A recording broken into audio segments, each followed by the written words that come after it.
That said, despite the glaring loopholes and risks that are there, the government says it will not stop flights from China into the country.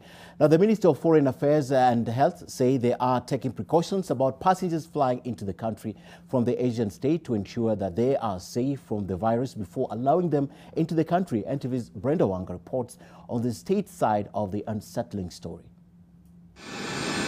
Despite the uproar caused by the resumption of China Southern Airlines flights into Kenya, the government insists that the country's doors and runways are open to the Chinese airline. It doesn't mean because somebody is coming from China that they have it. I don't think anybody would want to be labeled that because you come from somewhere, you have this virus and we need to bar you.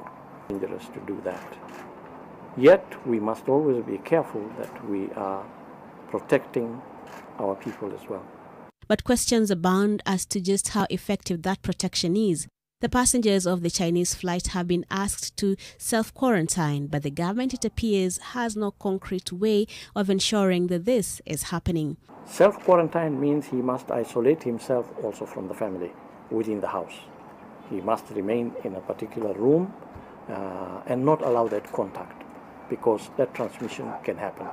The government's fumbling on the coronavirus threat is not limited to the flights, seemingly inadequate screening and implementation of the self-quarantine. The Ministry of Foreign Affairs is also under the spotlight for its part in the response to the threat, as Cabinet Secretary Rachel Omamo struggled to explain her ministry's response to parliamentarians. That flight was dealt with in accordance with W.H.O guidelines.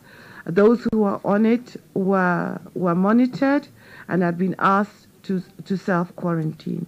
The government's claim to have isolation centers ready, but it has come to light that the 120-bed capacity ward at Mbagathis Hospital is not even operational and won't be at least for another month. This leaves only the Kenyatta Hospital available for isolation.